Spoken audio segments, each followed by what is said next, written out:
Hey everyone, it's Alex here at Rogue Physical Therapy and Wellness. I am a physical therapist. I'm also a board certified neurologic clinical specialist in neurologic physical therapy.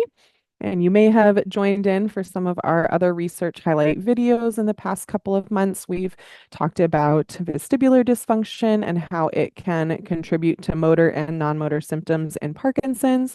We've talked about using a rating of perceived stability to help ensure that balance exercises are intense and are difficult enough to actually produce change in people with Parkinson's.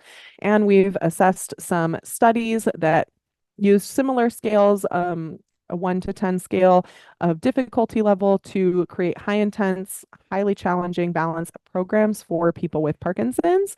And so I want to continue on that same theme.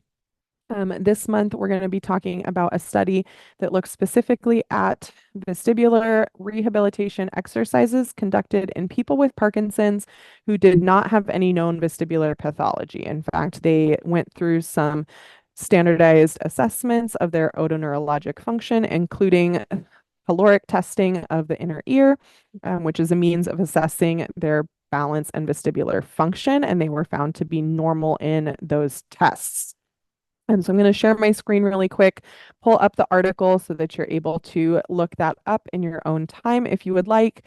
Unfortunately, this one I did have to get our student to download for us. There wasn't free text access, at least not that I could find. But I'll give you a good highlight of all of the information in our video today.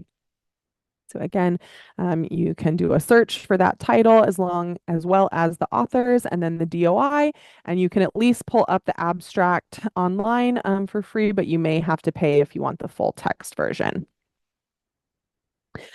So I gave you kind of a brief introduction to this particular study, but basically the study was a little different than the one we talked about last month in that the groups didn't each get to perform both arms of the study. There was only one control group who did not exercise, and then one exercise group who was given customized vestibular rehabilitation exercises over the course of the study. And during their participation, the participants were evaluated on a number of clinical measures, including the Unified Parkinson's Disease Rating Scale, or UPDRS. Many of you may be familiar with that. They also completed the PDQ, or Parkinson's Disease Questionnaire, the ABC, which is the Activities Specific Balance Confidence Scale, and then some balance measures where they were up and moving around, including the timed up and go, the Dynamic Gait Index, and the Berg Balance Scale.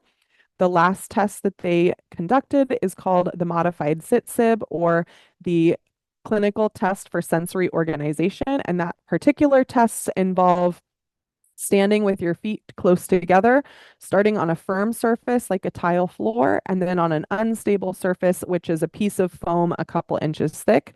And initially, you start with your eyes open and then close your eyes so that by condition 4, it's particularly challenging because you're on an uneven surface and your eyes are closed.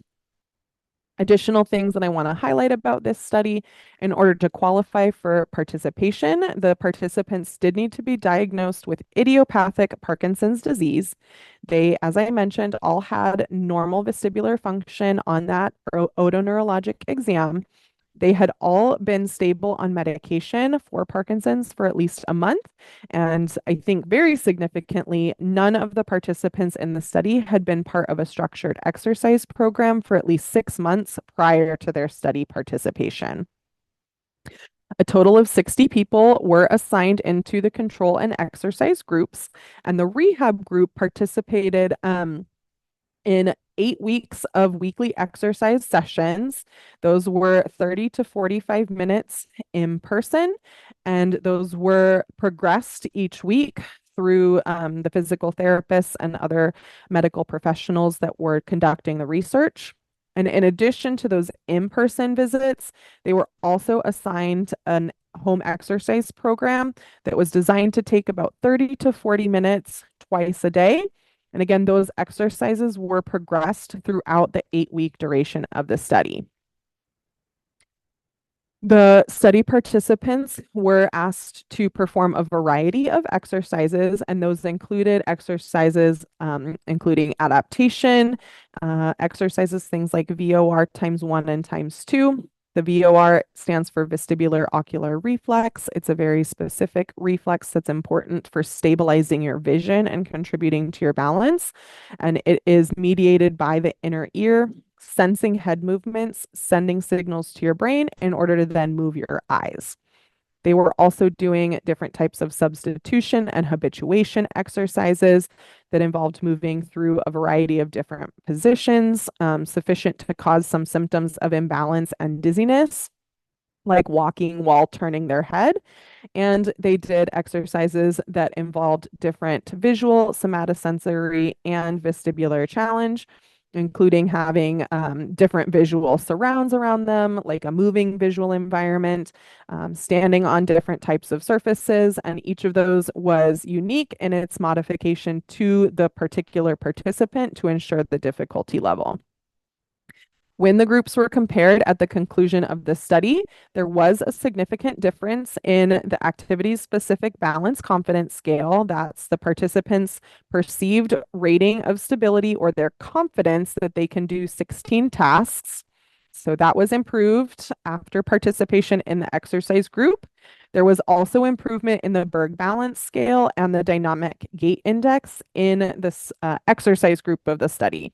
The control group, those were the people who were not exercising for the 8 weeks. They showed a tongue-tied, statistically significant decline in their participation on that modified sit-sib, which is the test that involves standing on foam and firm surfaces with eyes open and eyes closed. So what I really want to highlight as some of the take-home messages about this article is that one, these people did have Parkinson's. Two, these people were tested and found to have overall normal vestibular function. They weren't complaining of vertigo on a regular basis. They are testing within normal limits for inner ear function, and yet they still made clinically significant improvements in their balance by doing vestibular rehabilitation exercises that were customized for them. So I think the big take home message here is that balance improvement is possible in people with Parkinson's, no matter what stage of disease you may be at. And a physical therapist, especially one who has skill and knowledge in working with vestibular rehabilitation and working with diagnoses like Parkinson's, is really necessary to help you reach that desired intensity so you can make as much improvement as possible. So I hope all of you find this inspiring and encouraging. Get out there and exercise and just make sure it's intense. Thanks and have a great day.